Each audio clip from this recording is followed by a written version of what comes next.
Welcome to the Whiskey Congress. Honest, open talk dedicated to speaking the truth to those who are open to hearing it. Black, white, right, left. Most importantly, honest, bold, and fueled by good whiskey. In Whiskey Veritas, we are Whiskey Congress. Join the evolution. Welcome once again to Whiskey Congress. We are back together in the Cleveland studio. We do have a whiskey for you. We've got Wild Turkey Rare Breed. Before we get into that, how you doing, man? I'm good. How about yourself, man? Doing good. I've been sick as a dog for like 2 straight weeks dealing with the pollen in North Carolina. I feel like I'm finally heading the right direction. So perhaps some Wild Turkey Rare Breed will help the cause.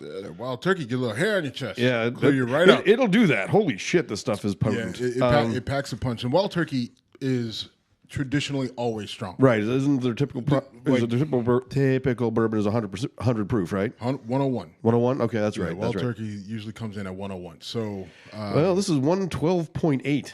Yes. It's that 0.8 that'll get you. Right. Listen, you know, that last little sip sometimes might be the beginning of the end or the actual end. It's good. I like it. Right. I mean, the flavor, it is strong, right? I mean, you can't ignore that. Right. As I take a big sip there, it is strong, but there are some strong, good flavor notes that jump off right at the beginning. To me, there's almost like a brown sugar flavor that comes in early.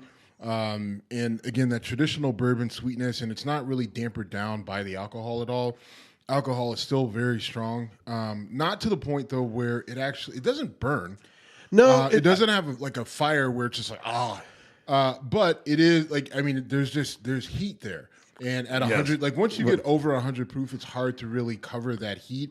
There's only a few bourbons that really do that well.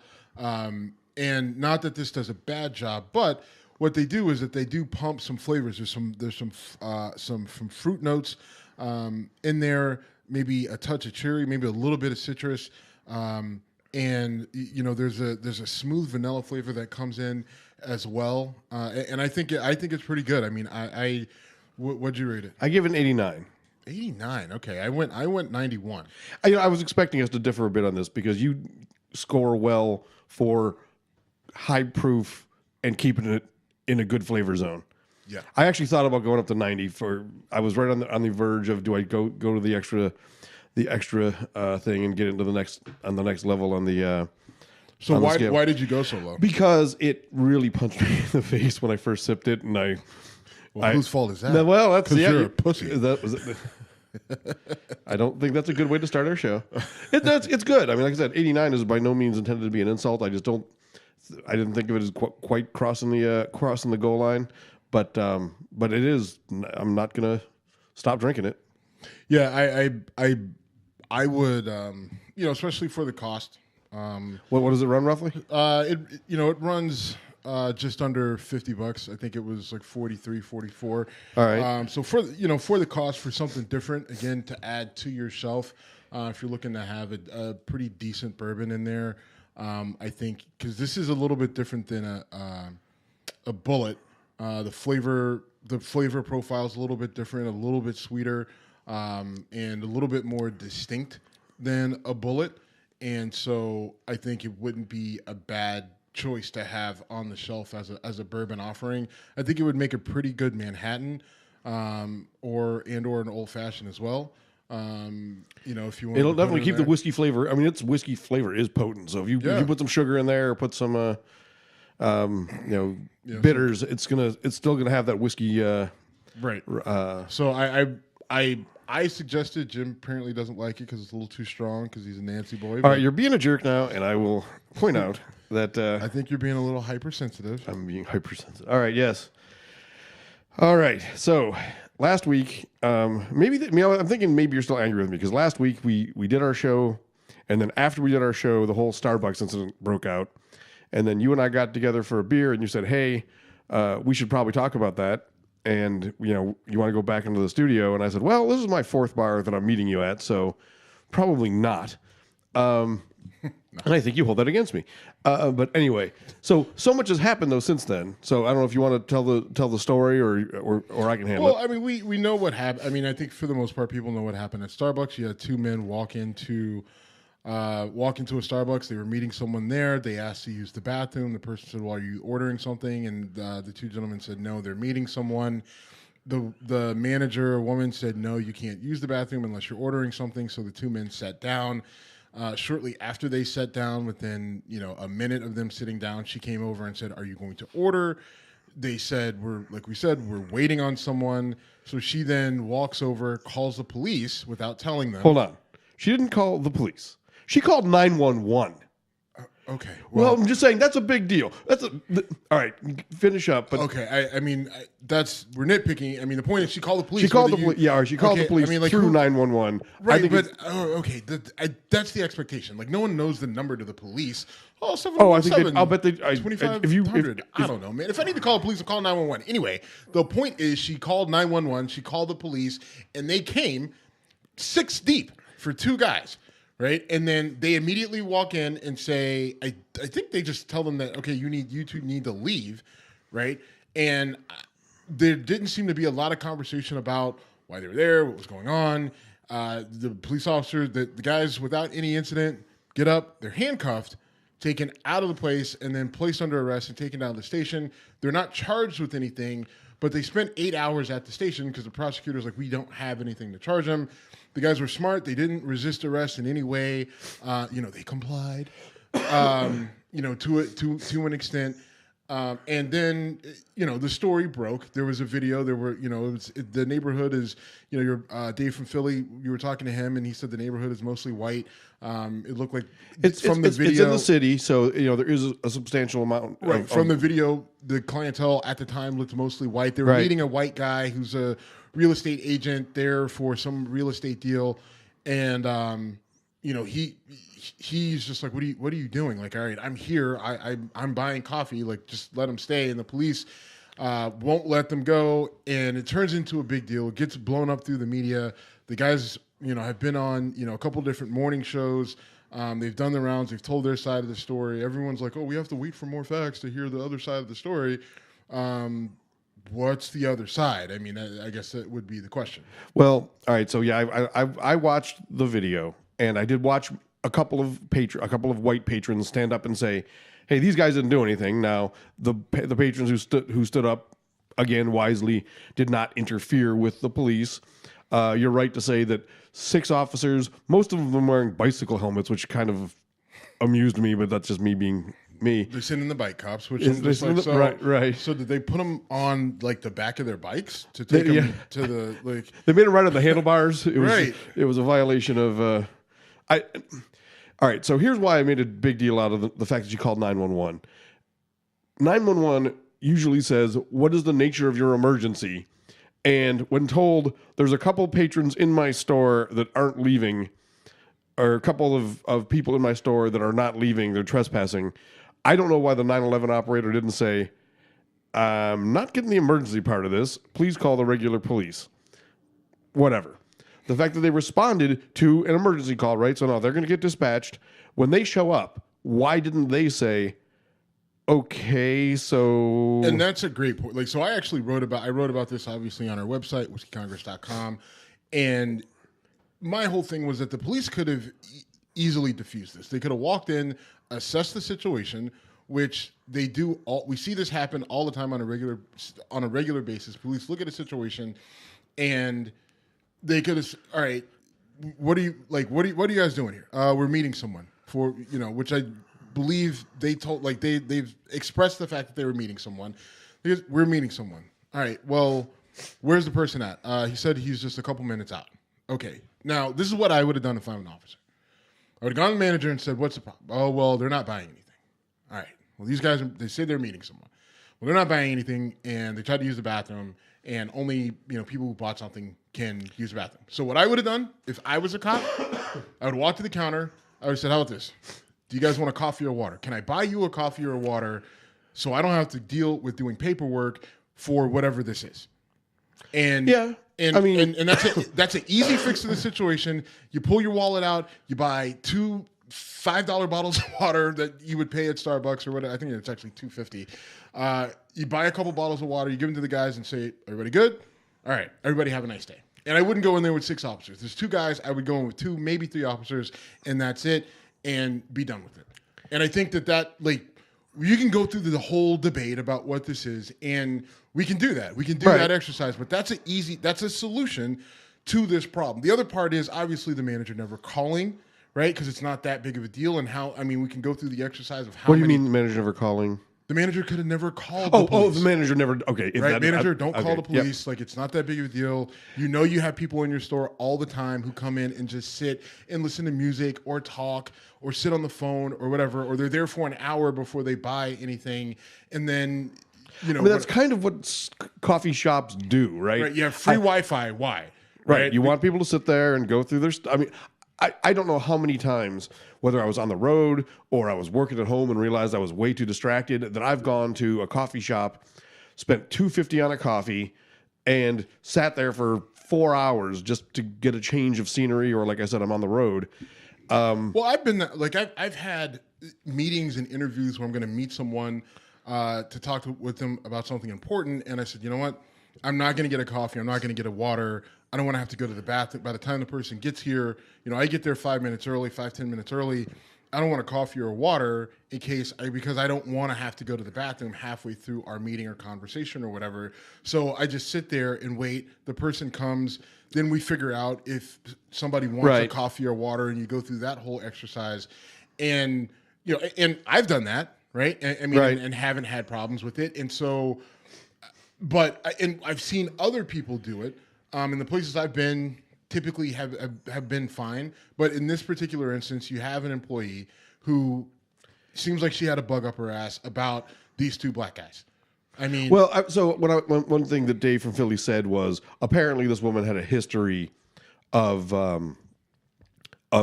calling and saying, there's black people in my store who aren't buying things. So apparently this was not a new thing for her. And I do think a lot of this falls... So everyone is angry with Starbucks as a corporation. I think a lot of this falls really on the individual. Yep. And... what's that? Yeah. Okay. And the CEO of Starbucks came out and gave a video recorded comment where he basically said, people are telling me I should fire the manager. I don't think that goes far enough. And now Starbucks is going to close all their stores for sensitivity training for a day, costing them however much money, and people are talking about that. Now, I have some thoughts about that. I'd like to hear your thoughts about that. Well, you're right. This does focus on a lot of the focus should be on the individual, right? The CEO of Starbucks is sitting in Seattle or on a beach somewhere or in a Russian hotel pissing on the bed. Hey. I don't know where he's at. But he's doing whatever the CEO of Starbucks does. He has no control over what the individual managers do in his store. So the idea that it's a Starbucks problem, it's nationwide. No, it's not a Starbucks culture issue. It's this person's problem. It's this woman from Philly who's got a racist bug up her ass about black people in her store. Right? That's what it's about. Certainly seems like. But that being said, there's a price that Starbucks needs to pay overall. He's trying to do his best to get out in front of it, and it's that's fine. I mean, there's not a lot you can do, right? As a store, I mean, make a donation to some charities, right. Come out with some terrible commercial about how unity and equality and all this other crap. Close your stores for a day and tell people not to be assholes. Good, great, right. But there still needs to be a price. And so what I did was I deleted the Starbucks app off my phone, which really, really pissed me off about this situation, because I don't drink coffee that often, but when I do, when I need it, right? Long day, long night, whether it's my kid kept me up or I was up late working, or I was just up late watching John Wick again. Whatever it might be, maybe I need a coffee to get me through my day. And so Starbucks, to me, the reason why I like them is because I can order my thing on an app, And then 10 minutes later, I get to the store or whatever. I walk in. I don't have to talk to anybody. I don't have to say the stupid code words to get my goddamn coffee. I need a venti, carmelada, whatever. I do one time. I ordered it one time, and I saved it in the app, and then I order it on the app, and I walk in, I grab it, and I go. Right? I don't have to talk to anybody. They say, hey, thank you. And I resist the urge to give them the finger and tell them to fuck off. Right? I hate the store. I hate everything about it. And now I lose my convenience because they're assholes, because their manager doesn't know how to just give somebody the finger, right? Or just mumble something racist under her breath and be done with it. No, she's got to go through and call fucking 911 and cause a whole fucking thing. So now I don't have a convenient coffee thing anymore. Fuck. All right. First of all, just keep bringing deleting. Are you boycotting Starbucks? Mm-hmm. Okay. I was like, just deleting the app. Okay. That doesn't help. No, okay. You're saying you're done with the store. Okay. Yeah, I scrubbed my account information. I gave up. I had $13. I had like $12.56 or something left in there that I had already preloaded, and I fucking deleted it all, scrubbed my account, everything. Like, you don't want me there? That's fine. I'll go take my money somewhere else. I mean, fucking back to sugar-free Red Bull. Yeah, don't do that shit. I see. Okay, so cool. Vote with your dollar. Very cool. I think don't be too dismissive. That's not no. Well, hold on. Cool. Whatever. Well, that's your choice. That's reasonable. Do you remember when Starbucks tried to do the Race Together campaign? Yeah, that was pretty much out of the blue, right? There was no incident or. I think it was in a response. It was nothing that had happened at their store. It was in response to the climate in general, right? And I also wrote about that. Is that Starbucks has always tried. You know, I mean, they got worked in the media. Including by us. I mean, because it was ridiculous. It was not well thought out. Start a conversation about race while having your coffee, right? Like, literally, it's just like, hey, here's your mocha macchiato, whatever. Have you talked to a black person today? What the fuck are they supposed to do? Like, you talk about putting your employees in a bad situation. Saturday Night Live did a bit where it was like, have your oil change guy talk to women about gynecology but I do want to say something about John Wick. We don't need to do that now, but I watched some of John Wick 2. Say it right now. Okay. I watched some of John Wick 2 the other day. This happened to me on HBO. I know you're a huge fan of John Wick. I don't know how you feel about Chapter 2. Yeah, I watched, and they're making it 3, which I can't wait for. There was a fight scene between Keanu Reeves and Common. That was it was a great fight. So great. When you watch these movies, you have to suspend disbelief to a degree. Yeah. You got to be like, listen, Fast and the Furious, John Wick, movie, and it depends on the nature of the movie, right? Like an Avengers movie, okay, this is fantasy or this is comic book. You know, it's okay that Captain America can block bullets with a shield and all that shit. John Wick is a touch more. You want a touch more realism. Yeah, a little bit. But when they do gunplay or combat right, that I love that in a movie. And the fight scene between the two of them where John Wick has a gun, Common doesn't. I don't know the character's name. Sorry. Yeah. And they're in this struggle for position, and there's a gun involved, so they're obviously mindful of that, and it's gritty, it's well done. They're mindful of that.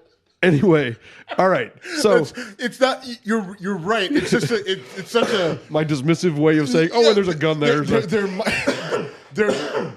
They're mindful of that. Yeah. Okay. So anyway, really, really well choreographed fight scene. Yes. I really thought that was great. Okay. And then watching it later on, and they're walking through a train station, like casually, like as they're walking, winging bullets through a silencer at each other. And I'm thinking, will someone just stop, take aim, and shoot somebody for fuck's sake? There's like walking by, ding ding, like kids with a squirt gun. Okay. Well, yeah, but I mean that's kind of part of the whole thing. I mean, the whole idea that there's all these assassins all around us all the time that are just apparently taking people out left and right, and we don't even notice. Bing, bing, bing. Yeah, right. They're not folk. I mean, you got someone shooting at you, maybe. Stop, take aim, make one shot count rather than just winging bullets around. Right. As the populace walks by, like, was that a mosquito? Oh, it was a 9mm. My bad. Right. Like, I understand it. When I watch these movies, I intentionally watch them. Like, I get fully involved in these movies where I place myself in them, not as the hero, but like I'm sitting there like in it. Right. I mean, because for me, otherwise, because if you try to take them too seriously, and you think through and like, well, that can't happen, or that's ridiculous, right? Like you're never gonna enjoy these movies, absolutely. Right? Like just go kill yourself. I mean, because what are you gonna do? Like I intentionally watch these movies knowing that they're void of, of accuracy or factual. But I think the one thing about the John Wick movies is, and Keanu Reeves is very good about, getting really, like he really gets into this. He's a very non-violent, passive, progressive guy. But if he's going to play a role where he's an assassin, he's going to learn how to shoot every type of weapon that you're going to see him using in that movie. Right? Like if he's going to have to do knife play, he's going to learn to the best of his ability how to, handle knives and everything else like that. I mean, they talked about when he was in the Matrix and all the stuff that he did to learn whatever martial arts that he learned for that. So I don't know. I think the movies are well done. I enjoy them a great deal. I think that there's some funny stuff in there that I think is intentionally funny, and then there's some stuff in there that I really think is humorous, but I'm also a little bit twisted in the head. So I don't know. So I listened to Cohen Noir on Joe Rogan. He talked about doing like the same combat simulation stuff that Keanu Reeves did for preparing for movies. I don't know if it was specifically for John Wick. It might have been for the Matrix, one of the Matrix movies. But he talked about I met him at one of these combat training things, and Joe Rogan said, "What was he like?" And he said, really detached, just kind of in his own world, doing his own thing. So just really quiet, and that's what I mean. I have a friend who does a lot of stuff in the Hollywood kind of realm a little bit, and they did this promo event with Keanu Reeves for a movie that he did, and said he's very nice, very respectful, very kind, but he gets through the formalities. Hey, how you doing? Great to be here. And then after that, you're just like, I don't know where he's at. Like I see him physically there, but mentally, I don't know where he goes to. It's like he's in a constant state of far off zen. I really respect people in Hollywood who have staying power and who aren't pedophiles or rapists. That's also a plus. I'm mindful of that. But no, I really respect people who have staying power and diversity in their careers. And take a guy like Keanu Reeves, who has been Bill and Ted to John Wick. That's some range. I mean, whether or not you consider him a great actor or not, he has lasted a long fucking time. Bill and Ted came out when I was in high school, and he's still doing John Wick movies, being a badass. Yep. And he's got the Matrix movies under his belt, and then he had that movie, was it The Advocate? Devil's Advocate. Devil's Advocate. That's a really cool movie. Right. That's a Pacino. Obviously, as a lawyer, yes. And that's another movie where it's just like, that's not real at all. That's not how court goes. But it's one of those movies that I enjoy. So, holy shit, we got derailed. That's good though. All right, but so back to Starbucks. Back to Starbucks. This whole thing of them taking a day, right? I think.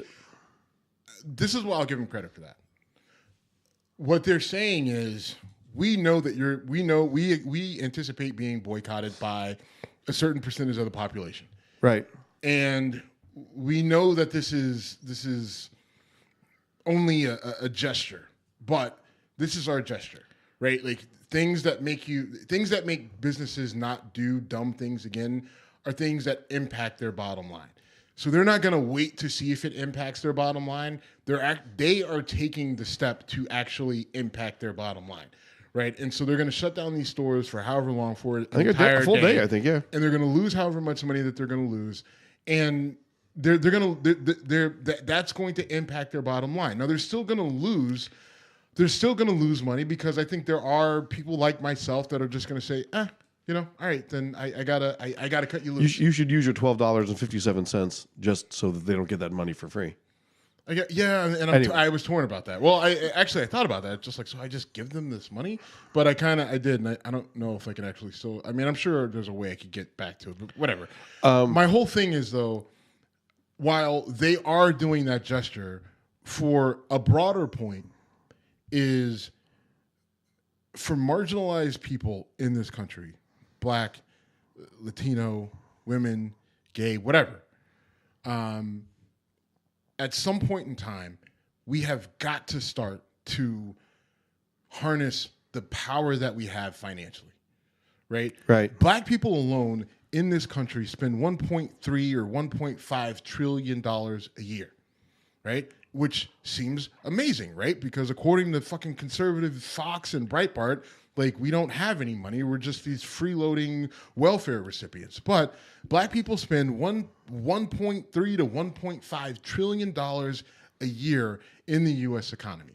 So at some point in time, we have to start to redirect those dollars in places where they don't mind us being physically in the store, in places where, and in events and with groups that are mindful of things that we're conscious of and that we want to improve and that we're about, right? Like, at some point in time, black people have to start to think like these groups that have advanced themselves, whether it's the Jews or the Asians or the Italian or whatever, right? Like, when Italians first came to this country, they really only worked with Italians. Like, they worked outside of their group when they had to, but when they bought food and when they bought clothes, they bought it from other Italians. The same with the Jews and the same with the Asians and the same with the Polacks and everybody else, right? The Irish and whoever. Like, when they had to go outside of their group, they went outside of their group. And when they didn't have to, then they kept it inside. And Arab people do the same thing when they're here, right? They have tight-knit communities, and they all work together, and they buy whatever they are, right? Whether it's, you know, Jew or Arab or whatever, like, they stay within that tight-knit community as much as they can.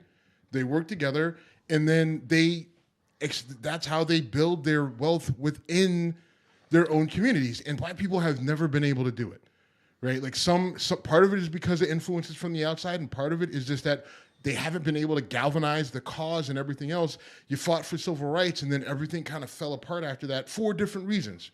Right? But that's the one thing that black people are going to have to do eventually if we're going to advance, if we're going to get out of this whole constant fight for right? Like, the only way that we're only going to be able to pull side by side with everybody else to where no one's being dismissive, no one's talking down to us by accident, right? Like, the only way to do it is if we pull side by side with everybody else from a financial standpoint. Very good point.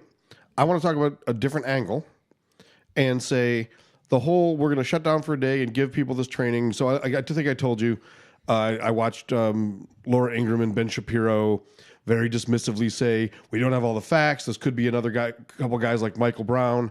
I think we have enough facts to say that's a pretty stupid fucking argument. But the thing I like about Starbucks making this move, you know, they also said that there's no evidence that, you know, bias awareness training works. Fine. Maybe not. But you know what it definitely did? It put a shot across the bow for every employee at Starbucks and probably a whole lot of employees at other major chains that if I do something that fucking ridiculous, a black guy sits in my store for 2 minutes without paying for something and I call 911, there's a chance, as sticking to Starbucks, if I do that again, I personally am going to cause 8,000 days of shutdown because of my action, or I could. So even if that doesn't teach you, hey, I'm going to sit here and watch how do I react to this face versus that face, even if that does nothing, which I don't feel qualified to judge the ability of those things to do a good job. But I do know it don't work. Okay. I mean, you know it doesn't work.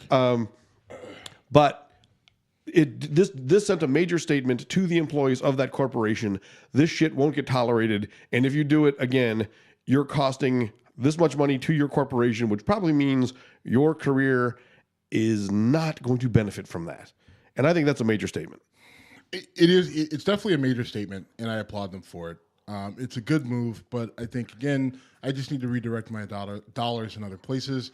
It's going to be tough because the world of high-end coffee in the Cleveland area is dominated. If it's not Starbucks, it's Phoenix Coffee. If it's not Phoenix Coffee, does Dunkin' Donuts count? I tried to go to a Dunkin' Donuts and I hated the experience from top to bottom. Okay. Right? Like, they didn't get my coffee right. They fuck up my coffee every time. They didn't get it. Like, they didn't get it even close.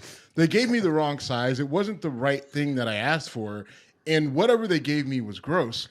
And I was like, hey, this is all wrong from top to bottom. And they were busy. And the woman looked at me like she had this look of despair.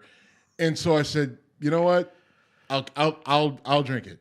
Don't worry about it. And she's like, no, we can. I'm like, no, it's fine, right? Like she looked like, she probably had a kid or two at home, right? That stresses her out, and she's working at Dunkin' Donuts, and she's stressed out, and whatever. All these it all was on her face all at once. So I'm like, all right, I'll take my shitty coffee that I paid for, and I will consume it in a very not happy manner. But I'm not going to burden you anymore with this. That being said, I will not burden your store with my presence ever again. Now, I did not drink that. I did because I don't like coffee enough to drink shit that I didn't order. Right? I don't like coffee. Fan, right? I'm not a coffee fan. Whatever. Like I need it Irish coffeeed up if I'm going to really enjoy it. And since I can't do that while I'm at work, then I needed to at least be what I ordered. It wasn't that at all. It tasted terrible. I threw it out before I even got back to my truck. Dunkin' Donuts is out.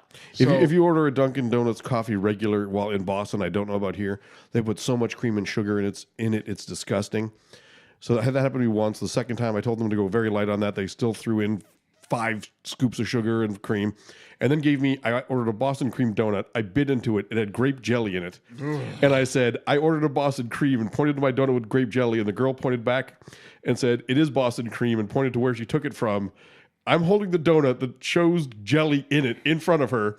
And she's saying, no, I took it from there. Therefore, that is Boston cream. I was in Boston. Well, Boston is not a customer service city. It is not. Anyway, we derailed there. But in your article, which I read, you made it clear how you feel about fancy coffee shops and Starbucks in general. And I understand the sentiment. I typically will go to independent coffee shops, and I know that makes you sound like a total fucking hipster. But you went from bad to worse. Yeah, well, no, there's a place in Rocky River that's actually pretty good. Erie Island Coffee is pretty good, and I go there.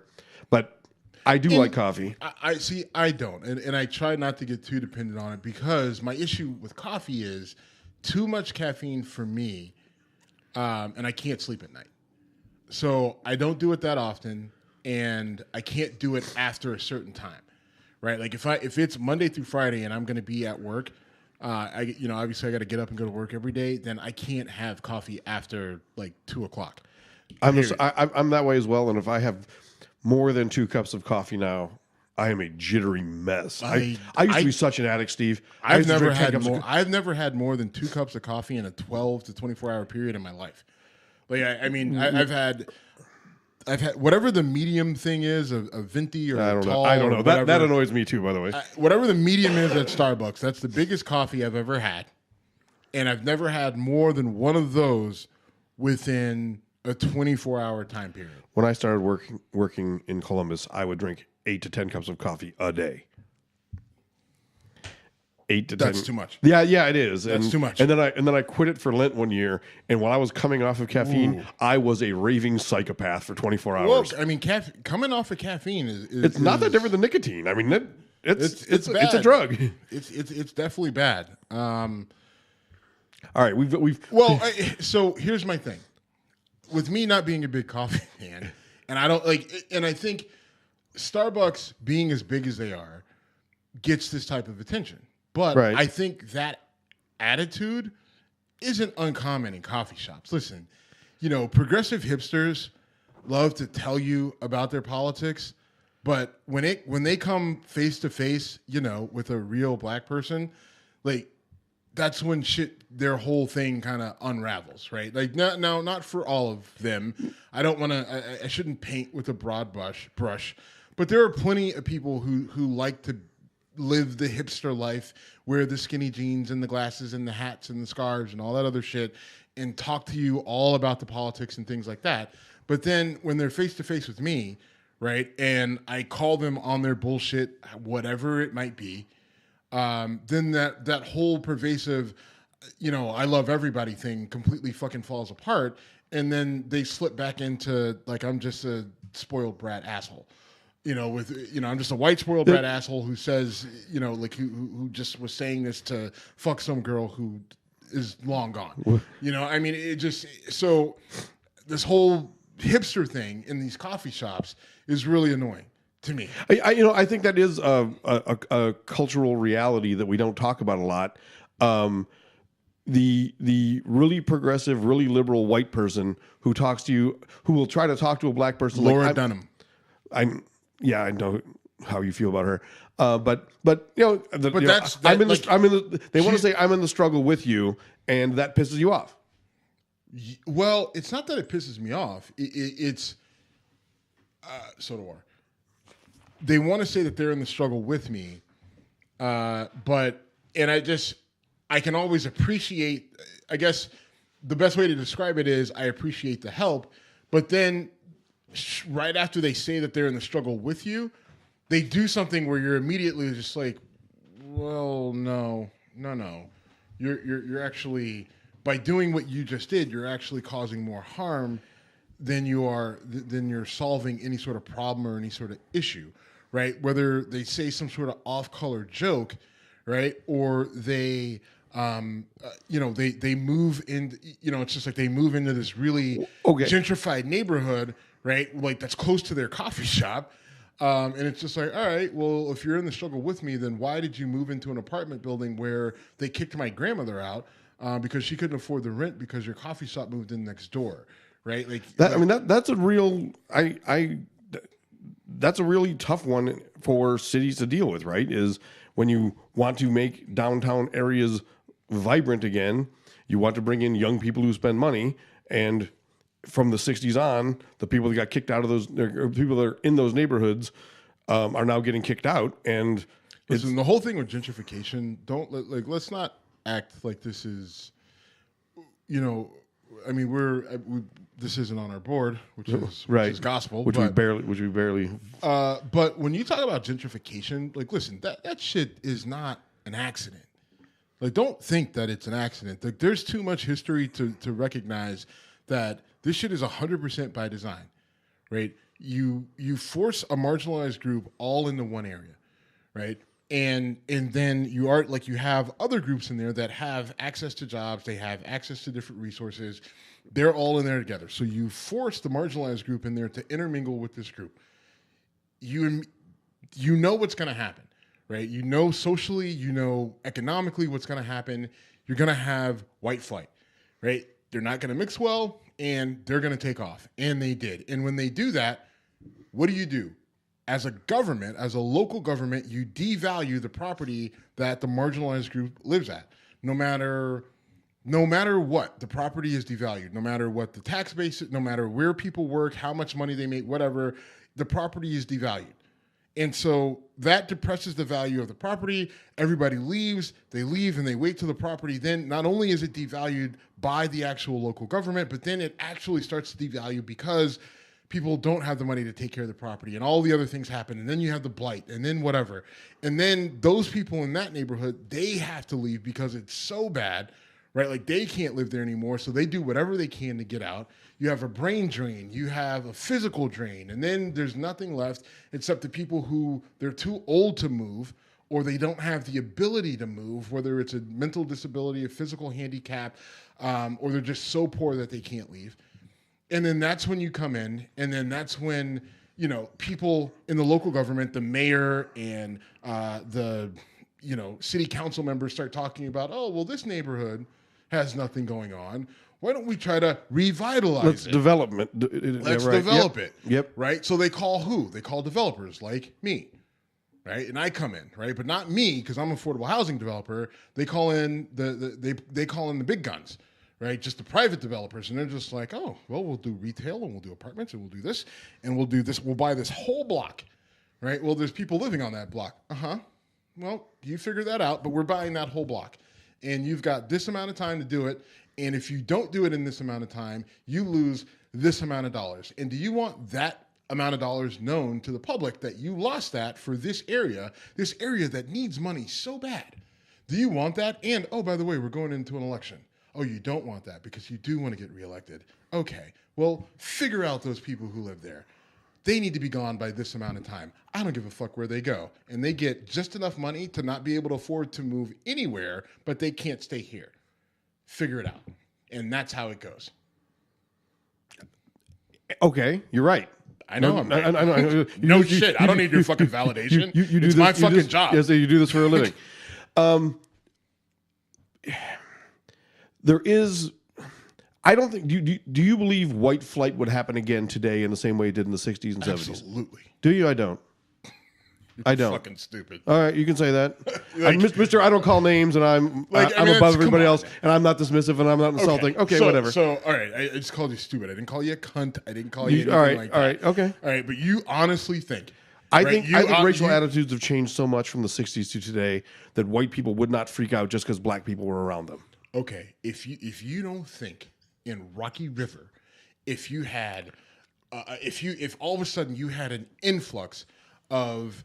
African Americans and Latinos move in all, like, let's say a number of houses, like, let's just say for whatever reason, a number of people died in Rocky River, right? And all of a sudden, all these houses came for sale, and everyone who moves out there because because of their schools and blah blah blah. If all of a sudden Rocky River went from 98% white to 88% white, you don't think you would see. You don't think that you would see a mass exodus within 2 years from Rocky River? Mass exodus? I do not. I think you would see a massive flip. I think as soon as it got to 88%, within 2 years, you would see it. You would see it close to 70% shortly thereafter. Easy. All right, and that's a huge flip for a place like that. What you're describing, a huge flip. And what you would also see, their schools would immediately be downgraded. You would see their taxes immediately would go down. All that shit. All right, I don't think taxes ever go down when they can be avoided. That's not because you're not paying attention to areas. Where that type of shit happens. Okay, trust me, taxes, like, if they feel the value of the because what happens? I see property prices come down, so then people whatever their zone or whatever. They get reassessed. Reassessed. Sorry, this is your career, not mine. So I don't know all right. But I don't think y'all hate it. Y'all hate not knowing shit. Well, this is your area. Stuff that you know. We're gonna. All right, now I'm gonna talk about thermodynamics later. We'll see how that goes. Sure, work it in there, buddy. I will. You don't know what I watch at night on YouTube. There's not a lot of YouTube thermodynamics shit. Right? For a reason. It really was boring as fuck. There's a reason that there aren't movies with Jack Nicholson and Tom Cruise about engineering, okay? Don't talk about boring and being on YouTube. Like, people have put some amazingly awful shit on YouTube. That is also completely fair. I was watching things on composting on YouTube today. I noticed your compost thing is like freshly emptied, and you got some new weird shit growing in there. Oh my! The one in the house. Okay, right. Which is disgusting. I thought you were talking about the bin back in the back. Why can't you put it in the back over there by the fucking back door? Why does it have to be right on the counter by your fucking sink? Because that's where it is, and fucking deal with it. You have friends that love you, that come and care for you. Why do you have to gross us out? I didn't realize you were grossed out until now. If I'm a pussy, if I'm a pussy for not being able to handle 112.8 proof whiskey, then what does it say? You can't look at a closed, sealed plastic bin and not go with weird shit growing in it. It doesn't have weird shit growing in it. It has coffee rinds and. Okay, well, anyway, that's how the fucking Walking Dead started. Funny you bring that up. My compost bin in the back was moving uncontrollably yesterday. I don't know what's happening, so I could start the zombie apocalypse. All right, we just need to move on, brother. We gotta go move on. Yeah. Because former First Lady Barbara Bush passed away, and I'm not a huge fan of the Bush family. It's clear, although HW is someone that I've spoken well of at times and been criticized by you for doing so. But just in general, is the Bush family the most politically influential family in American history? I mean, 2 presidents, 2 governors, a couple congressional runs. HW was involved, was a director of the CIA. His dad was a congressman. I mean, that's a big he was vice president for 8 years. That's a big fucking deal from influential families. I mean, I'm going through. You got the Adams. You got the Adams. You got the Roosevelts. Yeah, it's tricky though because some of the there are other families that have had massive influence between wealth and political. Sure. And so that's a hard thing. Like I mean, the word political has to be in there. Like I don't like you sprung that on me. I wish you would have given me some heads up on that because I would have liked to dig into that a little bit more. I mean, you're telling me that now, but I mean, like to really look at it, that's something that you need to map out. I can't do that off the top of my head. Well, I get where you're going. I'm not really chastising. I'm just saying that's something I definitely would have liked to explore more, but I'm not going to do it now. But I mean, they're definitely up there. Yeah. I mean, it's hard to argue. If they're not at the top, then they're definitely up there based off of. I mean, you don't even think about Jeb. Right. But he was a governor. He was a governor. He ran for president, and he's around. Right. Jeb. And then, obviously the son and the dad, and, the dad has a very distinguished career. The son was a governor. Yeah, absolutely. I mean, there's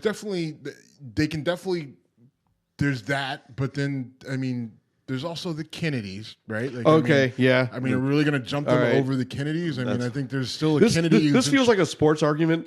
This is like LeBron versus Jordan. Like, well, this guy had this many points, and this guy had the MVPs. I mean, think about it. I mean, the Kennedys started, back in the 50s, and there's still a Kennedy who I think is the American ambassador to Japan, if I'm not mistaken. Okay. So no, I think that probably is the Trump the Trump card. The Trump card. Interesting choice of words. All right. So anyway, but I mean, so here's the deal. Barbara Bush passed. She was the wife of George H.W. Herbert Walker Bush. She was 92 years old. She had some health complications. She decided to say, "Listen, I'm done with the fight. I just want to rest easy at home with my family and friends." She died a couple days later. Her funeral was yesterday. I think. Today, and our president is not there, but I think his wife is going to something. She is, yeah. And I'm not going to say a lot. I don't have a lot of positive to say about Barbara Bush. I think, in terms of there's her past and some of the statements she's made, I think paint a picture for me that tells me who and what she is. At best, she's an elitist. At worst, she's worse. All right. So I won't get into it. Now's not the time for that. It's not the time for it. So that's all I'm going to say about it. You feel more passionate about giving her a eulogy, so no. Actually, no. That's not what I was going to do. Two things. One, I think I'm going to give Donald Trump credit for not going because his presence there, given his personal tensions with Jeb, with Barbara Bush's clear disdain for Donald Trump, would have been a distraction. And I think he actually made the right move. Or they told him don't come. Well, I'm sure they told him that, but at least he had the good sense to listen. Yeah, or the Bushes said to be part of the door. Don't come. That would have been awesome. Don't come, and then he wanted to get out in front of it. Anyway, that's the right thing. However, it got there. When you got here today, we were getting ready for the show. I told you what Roger Stone said. He has been since banned or had a speaking arrangement canceled on him. Roger Stone. On the Alex Jones show said... Remember who Roger Stone is? Oh, sorry. Roger Stone is the former assistant to Donald Trump, President Donald Trump. True. But for him to come out and say she was a nasty, vindictive drunk, if you lit her, if you cremated her, her body would burn for 3 days, which shows he also doesn't know thermodynamics. It would actually burn much faster if it was booze soaked. Yeah. And then he said something like, she's going to hell, she's not going to heaven. I mean, for Roger Stone to say that in public, what a douchebag. Even if you feel that way, now is not the time. I called names, sorry. Fine, I about the timing, but I just think, like, you were I can't even get it out. Wow, like, you were an advisor to Donald Trump. Like, I mean, pot meet kettle.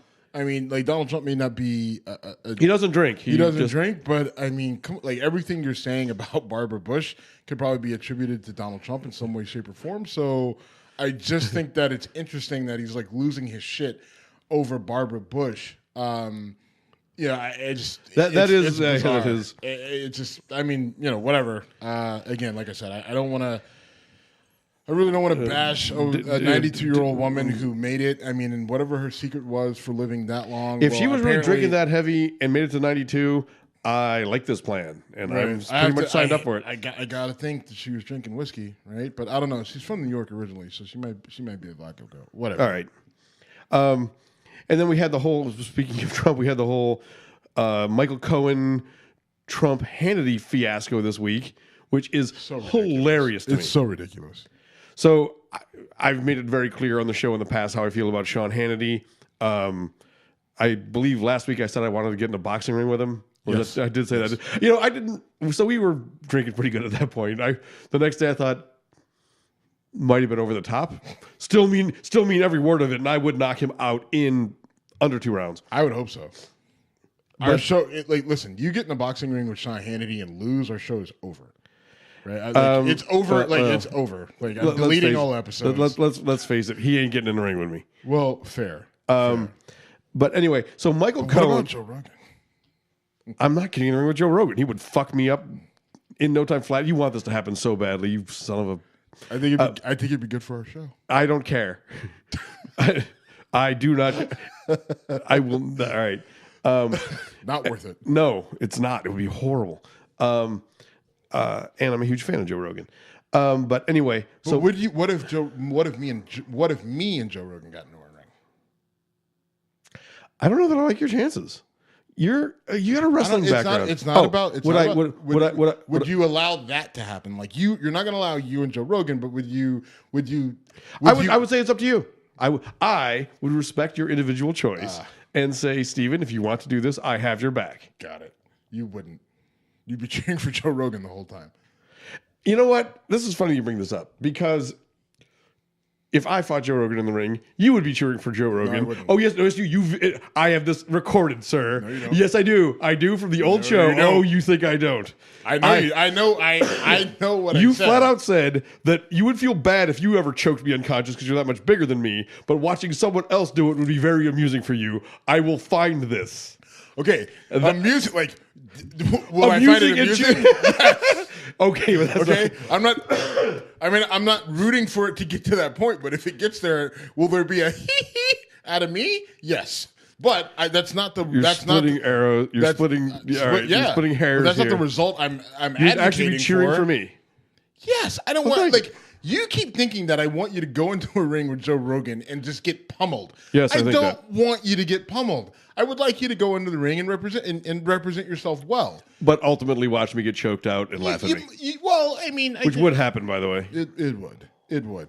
I think it would. Well, I think the dynamic of, hey, I'm such a big fan. Bam. Of yours. Bam. You know what? No. Hold on. I have no problem punching people I'm friends with. I've boxed friends and family members multiple times, and I can try to knock you out and then hug you 30 seconds later and mean it both times. Well, good. Which is why I think we should do this. I'll tell you what. We'll do this like we'll do this. How about if you can set up me and Hannity, I will fight Rogan after that. No. How about this? I will set it up for you and Rogan to fight. I will fly us to Los Angeles. I'll fly us to Los Angeles. I will set it up for you and Joe Rogan to fight. And I will give you a very small window to sub yourself out and sub me in to say, you know what? I can't do it. I can't do it. You have to do it. But at that point in time, then the dynamics change and I don't know how. Somehow. All right. We're going off the rails in a huge way. Shit. But I will. I think it's worth it. I'm going to try to do it. I also stand by my pledge that having never smoked weed in my life, if Joe Rogan will have us on his show, I will smoke weed for the first time on his show. I've said that. I need the fight to happen, though. Get me high first, and I might agree to it. No. How about this? We go through the fight, and then after the fight, you got your bumps and bruises. And I'll need the weed. All right. You smoke a little ganja, and then maybe you'll feel better. Do we want to talk any more about Michael Cohen and Hannity? I don't know what else there is to say. Well, here's the thing. So they're making a big deal about Michael Cohen and Sean Hannity, and they're asking, is there a conflict of interest? Should Hannity have told his listeners that he was using Cohen for legal advice or whatever? Here's my thing.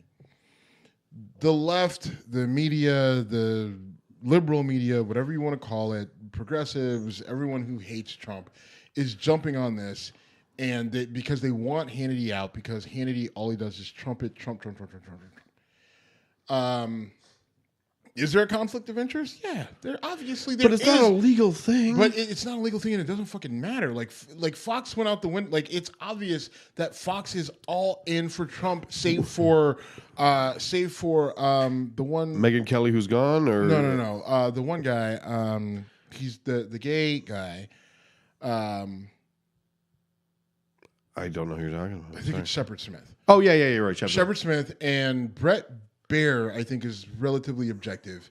Breaking news: Sean Hannity favors right, and Trump. Then, like Juan Williams, like that poor guy. Like he's whatever. Anyway, so they're pushing this whole thing. The left is pushing this whole thing with, Sean Hannity is, he needed to disclose this, and he's not being objective, and he should have told his listeners. And yeah, no shit, he's not being objective. Like, he's never been objective. What the fuck does this?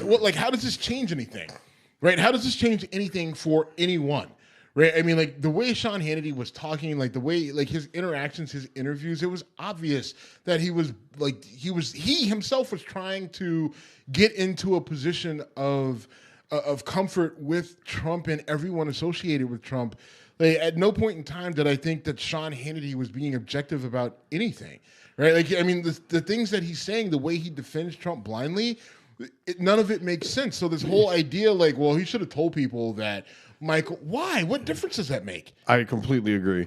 What listener would have been like, oh, well now this changes everything. Exactly. It turns out he was on Trump's side the whole time. Like, what listener is looking at this right now? Like, everybody on either side that's not working for the Washington Post, the HuffPost, or ABC is just like, who the fuck cares, right? Like, we thought he was being paid by Trump.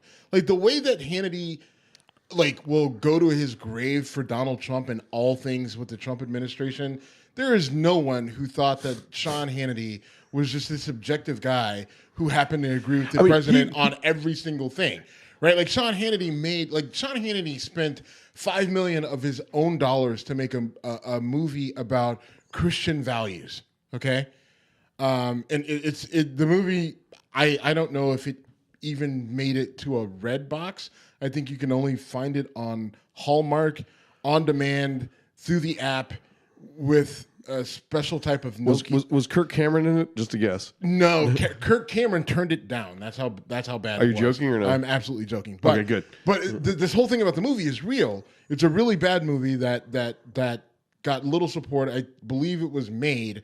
I have no idea how you would see it. You probably have to go to his website. But he made this movie about Christian values and everything else, right? So it was the battlefield Earth of Christian values. And basically. So now, but he will defend Trump to the death about Stormy Daniels and everything else. Now listen, Trump's relationship with Stormy Daniels and whatever Playboy model and all that shit, it doesn't really fucking matter, except for the fact that if they paid Stormy Daniels off with campaign money to hope that she didn't somehow use her knowledge of their relationship to influence the campaign, right? So she comes out right before voting day and says, "Hey, I banged Donald Trump, and I've got a video of his dick or whatever of him fucking me." They're trying to prevent that. So here's $130,000. Go away. Don't say anything. If they did that, then that's illegal because it's against campaign finance law. Period. Right. That's why Stormy Daniels matters. Right. But if they just paid her to like shut up because this is the standard way that they dealt with Trump sleeping with random women now, which is a tough thing because we have. It appears that Michael Cohen's major role was cover up affairs. Hey, I'm gonna bang porn stars and pretty much models anything and whatever, and then I'm gonna pay them to not say anything about it, and I need you to handle that for me. Yeah. Right? And if you can show a pattern of that, and this fits within that pattern, then you're fine. Their problem is Trump slept with Stormy Daniels back in 2006, 8, 9, 10, whenever it was, and they paid her in 2016. So that's where they're going to have a major issue from a legal standpoint if it ever gets to that point. and put the Sean Hannity book down. Put it down. You know we're on video, right? Yeah. So now there's proof that you had that in your house. Yes, I own it. I proudly own it. I also probably bought it for $3.99. Delivers from evil. But that's the guy that Sean Hannity is defending. And while he's got this book, I'm actually glad you brought it out that says "Deliver Us from Evil," and he made this movie about Christianity and Christian values. So obviously he's literally a shill for Donald Trump, right? Like, so at one point in time, did anyone think this guy was actually objective? So here's the one thing about this that could become interesting, and not from a legal standpoint. If Michael Cohen's legal specialty is arrangements for keeping shady sexual activity off the record. Let's be honest, why is that not my job? What am I doing? You're an expert in that field. We'll go with that. Ooh. Shots fired and try to deny it. If it weren't so true. Yeah. If it weren't so true, that would hurt a lot more. Fuck you, Jim. All right. So anyway, Nancy ass. I will be curious to see if there is a Sean Hannity P tape in the near future. I don't think any of that. And here's the thing: what's going to happen of it? Fox already said they stand behind them. They're not going to fire him, which they shouldn't. I don't care. They shouldn't. I don't care. They shouldn't. I don't care. It's not a deal. It doesn't matter. Right? I don't think it affects his credibility because I don't know how much credibility. How much credibility did he have with this whole thing? Right? And listen, if you support Trump, that's fine. But I think that at some point in time, we have to be honest about who we support. Right? Like, so here's the thing: Mike Wood, friend of the show, he talks about how he is sympathetic towards Trump and maybe is not necessarily a Trump supporter, but he hates the constant attacks and the misrepresentation. Okay, fine. Right. But there's certain things that you have to be honest about with Donald Trump and his support base. Now, Mike Wood's whole thing is that, well, we're all Trump followers because he's the president and we're all in the United States. All right, well, fine, but fuck off. That's not how this works. Right? This is not how it works, right? What do you mean that's not how it works? That's just not how it fucking works, right? Like everyone has their own particular thing that they have going, right? Whether you're religious or evangelical or you're progressive, liberal, atheist, black, white, whatever. You have all these little subgroups, right? And so all these little subgroups are looking up at Donald Trump and they're passing judgment. Now, our judgment of him doesn't fucking matter at the end of the day, right? I know we're anti-saying that, but ultimately what it comes down to with Donald Trump and this presidency is his effectiveness. Stormy Daniels, whether he, said mean things that gays and lesbians didn't like or black people didn't like, the things he tweets, all that doesn't matter. I can not like it, but if he denuclearizes North Korea, right? They just say, all right, we're giving up our nukes, right? Based off of his policy, we give up our nukes. If he figures out immigration to the point where we don't have immigrants coming into the country illegally, they're coming into the country legally, we have control, we know who's coming in, we're controlling the flow of people coming in and out of the country, we know we have a better grasp on potential terror suspects, not that we've had that many come in from outside of the country, but we still need to keep our guard up. Sure.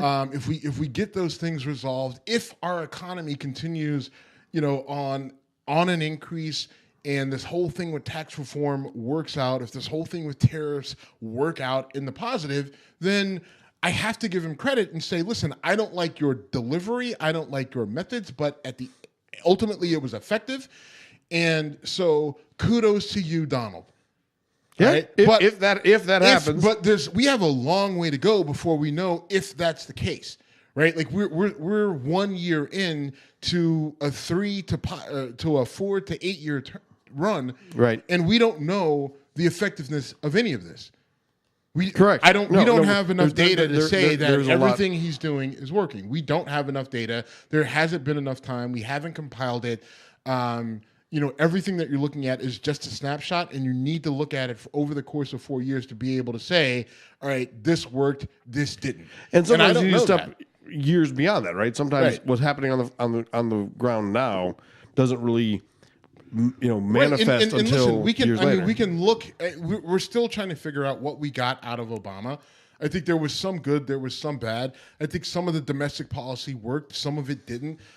I feel like there was a lot of foreign policy that didn't work. I agree. And then overall, what was the presidency? I mean, I don't know, average to slightly above average. Go further. Go further back. Go to Bill Clinton, right? I mean, I would have called Bill Clinton such a great president at the end of his term. Right. And look now, you look at the his policy and a lot of things on of his policies. I think he did a good job. I think Bill Clinton did a good job of foreign policy, But and like now maybe someone who was fighting in those wars caused by his policy may disagree. I don't know. But then if you look at some of his economic stuff, or some of the look at decisions the mass incarceration, something we talk about all the time. Yeah, not many people have their fingerprints on mass incarceration more than that administration. Yeah, right. From him to his wife and everybody else involved. All so, right.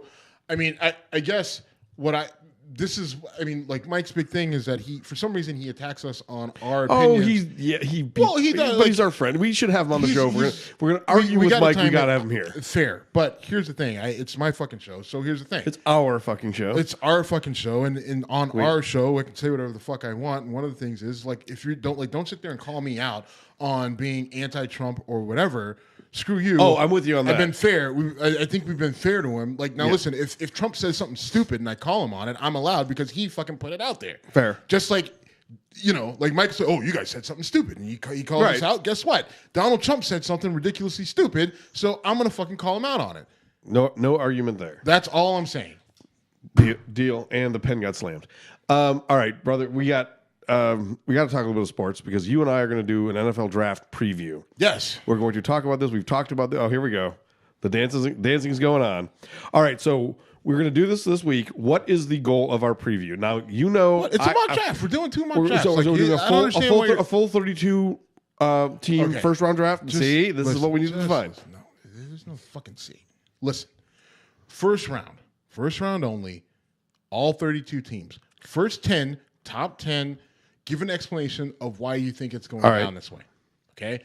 Now, if you can do it. If you want to do trades or whatever, you don't want to do any trades. You want to do it straight. Fine, just do it that way. All right. You just need to explain the top 10. Now, Fair. if you have a trade, right, let's say the Bills draft at 12, right? They do. So if the Bills if the Bills trade up to draft at the Browns 4, right? Then you need to explain. Then so at 4 you're going to have to explain it. What do we give up to get there?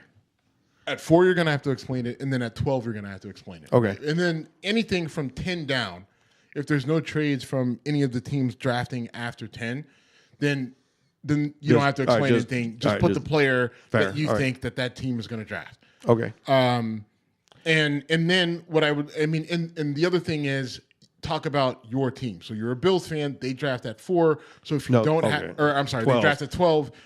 If you don't have them doing anything like trading up, then you talk about why you think that they're going to take this player specifically, and maybe talk a little bit about their season and what kind of has you feeling the way they are.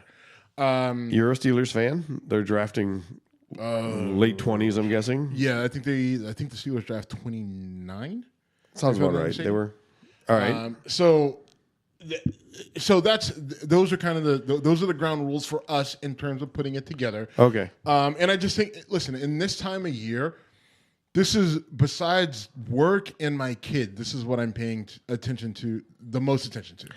I wish that wasn't true about me as well. I have looked at so many fucking mock drafts, listened to so much shit on Buffalo Sports Talk Radio, and this drives me nuts. I hate that I'm spending all this energy listening to this stuff, and I hate that I'm self-aware and yet still keep doing it. Well, you know what, for me it sucks is that I love it.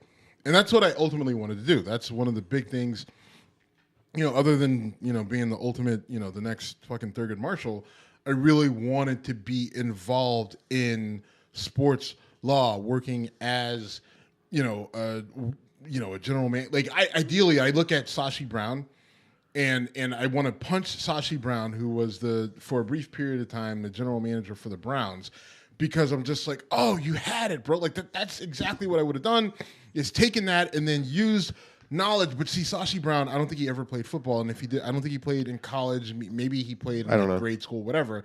But Sashi Brown was a lawyer who then jumped into the role of general manager, but and he did some different things. He did some good and a lot of bad. And the Browns are terrible. They went 1-15 and then 0-16. Yeah, right. I mean, they were 1-31 in 2 years with him as the general manager. So, Sashi, you screwed it up for us. But like that's where I really wanted to be in this whole grand scheme of things. So, on the one hand, it sucks for me to do this because I'm just doing it as a regular schmo. But on the other hand, it is something that I love to do. I love sports. I love the NFL. You know, you want to talk about Colin Kaepernick and racial justice and all that other shit. Fuck you. I love the NFL. I love football. It has provided so much for me in terms of opportunity and entertainment and enjoyment and relationships that I'm not going to let it go because you're telling me that I should because you've got some bug up your ass. Sorry. It's just something that I love and I'm not willing to let it go because when you start letting all these things go, right? That like, oh, you like this? Let that go. You like this? Let that go. Okay, I've done it. All right, well, you stripped me of everything. So you finally got to say, love. I hate Starbucks. I can let that go. Right. I mean, like, it's just that like, felt right, good. Like, that was a tie you liked cutting. Well, I mean, like, I should be able to, like, part of the thing is that I should be able to control myself what I enjoy and what I don't enjoy right. and what I have. And part of that is if I can't enjoy anything, right? Because everything is racist and everything else. I can't enjoy anything because if you enjoy anything too much, then that means white people have too much control over you. Then I'm like, what? Well, what the fuck are we fighting for? Right? So are we fighting for a whole life of just constantly fighting and being fucking like, what are we fighting? Where does that get? So like, and that's what we're passing on to our kids. I got to be able to enjoy something. I'm not letting go of the NFL. Screw you. I don't care about the concussions. You get paid a lot of fucking money. Deal with them. I think you know you what I'm also saying? do things to make them right. less I mean, frequent.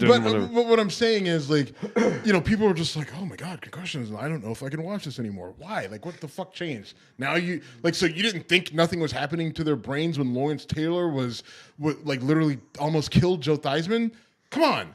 Well, he broke his leg. He broke his leg. No, I wasn't going to go there. I was going to say that if you look at the game today versus the way it was in that era, you know, in those days, destroying somebody for the sake of doing it as they reach for a ball over the middle of the field was considered a good play. They made videos of it that they sold.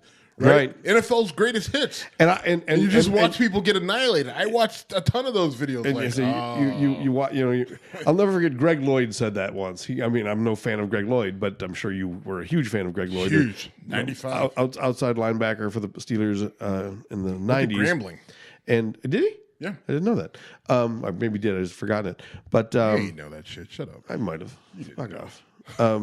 But knew that. I know random sports shit. But, you know, Greg Lloyd once got fined for a hit that got used on an NFL promo. And he went nuts and said, look, if you're going to fine me for this, don't sell your product with video of it.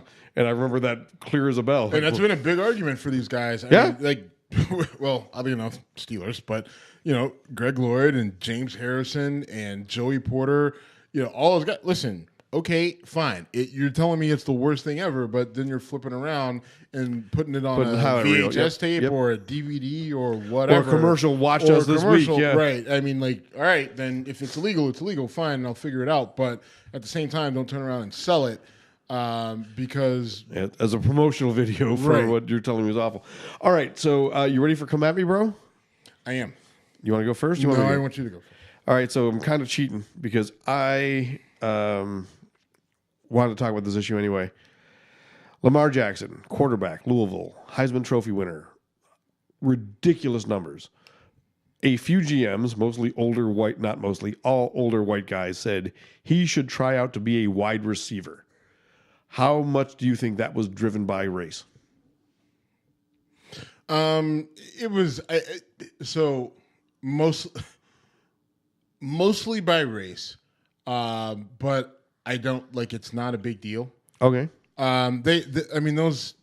are what they are. Bill Polian started the whole thing, but the NFL now is so driven by numbers and what you can actually do, And I don't think I think the biggest thing holding Lamar Jackson back right now is that when Lamar Jackson talks, he sounds like a black Southern guy who grew up like in a black Southern inner city. He's got a Southern drawl. He's got an accent, twang, whatever you want to call it. And you know, I mean, he kind of talk a little fast. I mean, you know, he say what he got to say, and then you get out. See, I watched an interview with him the other day. I didn't think it was that bad. It's not that bad, but it's he doesn't sound like I mean, he doesn't sound like Peyton Manning or Eli Manning, who have big Southern draws. He's not going to yell. He doesn't have Omaha. He doesn't have a refined speech pattern, and that turns a lot of these guys off. He also has braces, by the way. Right, and that was probably impacts his. That was my next point. I think that part of it is the fact that he's got a mouthful of fucking braces, right? And whether you're an NFL quarterback or you're the fucking director of, you know, public housing in Cuyahoga County, i.e. my boss, there are multiple times my boss has braces, and actually she's got Invisalign. Okay. And I have to ask her to repeat herself. Wait, what was that? So, I mean, I think that's part of it. And so I think he's getting a bad rap now. Is that I think that what's happening is they see black guy who can run, then he talks Southern accent, braces, doesn't speak clearly, can't play the position of quarterback because you have to be able to communicate clearly with the rest of the team when you're telling the play in the huddle. Right? Like, are you going to be able to get out what the play is so that the receivers, the running backs, the linemen all know what they're supposed to be doing on that particular play, on every play. Right. And I think that's what's being held against him in the fact that his draft process is a little bit bizarre. It's a little bit weird. Right, like I think his mom is his agent, and they're not really talking to anybody. That is a really. Go ahead. Sorry. So I think all that is kind of that's why. But I mean, Lamar Jackson has never been considered one of the top 4 quarterbacks in this draft, which makes no sense. Like if you look at Lamar Jackson's numbers and you compare them to Josh Allen, right? Like people looking at Josh Allen saying, well, he's 6'3" or 6'4", and he's 230 pounds, and he's got this rocket arm. Josh Allen played at Wyoming, right? He had the best record was 8-5. He never threw for more than 2,800, or maybe I think he had one 3,000-yard season. I don't know the think numbers. He did. I know this year he had 17 touchdowns last year. Right. I mean, he had 17 touchdowns last year. His touchdown to interception ratio was okay. His passer or his completion percentage is actually lower than Lamar Jackson's, and Lamar Jackson played at Louisville in the ACC against much tougher competition week in and week out. Right. Lamar Jackson had way more passing touchdowns. Lamar Jackson had 30 passing touchdowns, by the way. And then, don't forget that he also had an additional 20-something rushing touchdowns as well this year alone. So Lamar Jackson's numbers, if you look at the competition he played against, if you look at just his overall numbers, they look better. And then Lamar Jackson's completion percentage increased by 3 percentage points every year that he played, from his freshman year to his sophomore year to his rookie years. So he shows room for improvement. He's getting better. Josh Allen only played he played for 2 games his would be sophomore year or freshman, whatever, he redshirted. His first year, he only played in 2 games. And then the next 2 years, his completion percentage only went up by a tenth of a point. Right. And then he played in less games as a senior than he did in a junior. So as he did as a junior. So we don't really know what we're getting out of Josh Allen in terms of improvement from year to year. Right. We actually haven't seen it. He only played in a couple games his first year. His second year, he played a full season. His senior year, he didn't play a full season. So we don't know did he get better? Did he get worse? Did he stay the same? Everyone's saying he's getting better through the draft process, but I need games to verify that. I want to talk about this a bit more. Do you want to do it now, or do you want to wait till our draft show? Okay. Keep going. So I was in the airport the other day talking to my buddy from Buffalo that I always talk Buffalo sports with. And I was saying that I do not want the Bills to trade away the sun, the moon, and the stars to draft a quarterback really high, because I think at 12 they will have a shot at Mason Rudolph or Lamar Jackson. And I would feel as good with Lamar Jackson or Mason Rudolph as I would any of these top 4 guys that are getting all this hype. Josh Allen, I've seen mock drafts where Josh Allen is the Bills' pick and they trade up to number 2 and give up a ton. And if that happens, spoiler alert, I will lose my fucking mind. You've witnessed me melt down on draft night at least once, I think twice. I will go nuts if they do that. That would be fair. I mean, listen, my whole thing when you're drafting quarterbacks is, one, you got to take guys who win. So looking at this draft, I'm looking at a guy out of Oklahoma in Mayfield, Baker Mayfield, who won a lot of games and showed me a lot of pizzazz in games that mattered. He beat Ohio State. He beat he didn't beat Georgia with Georgia, but he went toe to toe, and they didn't lose that game because he didn't play well. They lost the game because Oklahoma just didn't have the defense to be able to match Georgia's offense.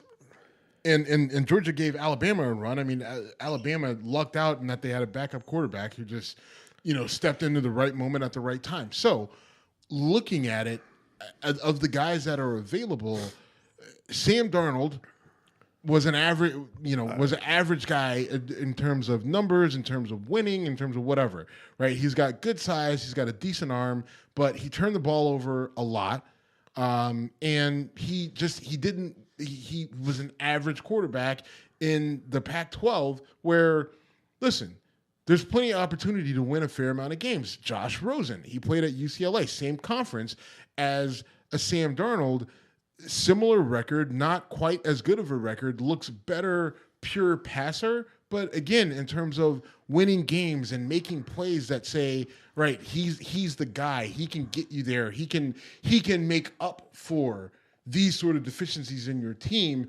I don't see that in any of these guys, but Baker Mayfield, I saw him throw guys open. Right, he's not that tall. Oh, he's only 6'1". Well, I mean, I've seen it enough to know that you don't have to be fucking 6'8". Brock Osweiler, yes, is 6'8", and he's fucking terrible. Right? We've seen guys tall, short, everything in between. Does he have the mind to do it? Does he know that he needs to throw guys open? Does he know how to find soft spots in zones? Does he know how to get behind man? And those are the sort of, and what type of receivers is he throwing to? All that shit matters. So, yeah, let me finish my point with my buddy from Buffalo, though. So I'm telling him Lamar Jackson is a pretty, exciting guy. And I said, just look up his numbers. And literally, he's at home, Googles Lamar Jackson, went, holy shit. I said, I think he had 97 touchdowns combined throwing and running over his final 2 seasons. That's video game shit. Yeah, that is crazy. And his numbers are crazy. And the biggest issue with Lamar Jackson is sometimes he just misses throws. He does. He just flat out misses throws, and you're like, I don't understand it, because other times the kid can't miss. Right? He's dead on target. Right now, I'm a little bit biased because I had a friend of the family whose son, young Vito, he's playing offensive line at Louisville. So I'm partial, and I watched a lot of those games looking for Vito to get in, but I obviously, if I'm looking for him to play offensive line, I'm looking at the Louisville offense. And Lamar Jackson is a guy who, when he's on, he's on. He can throw it deep, he can throw it short, he can throw it touch, but other times he can just throw it like you got a receiver in the middle of the field and somehow the ball ends up on the sideline. You're like, what the fuck just happened? But then at the same time, he can be dead target. He can lead receivers. He can throw them open. He can run like a deer, a gazelle, or whatever, whatever animal you want to pick that runs very well. And he's electrifying in that regard, but that's not his first thought. Like, if you watch Lamar Jackson play, he goes through a progression. That kid doesn't. And the funny thing is, people are saying, well, I don't know if he's going to be able to figure out a pro-style offense. Like, well, then you're bad at your job, because Bobby Petrino runs a pro-style offense. It's not, and he doesn't dumb it down for college kids. Baker Mayfield threw a lot of passes behind the line of scrimmage and a lot of slip screens.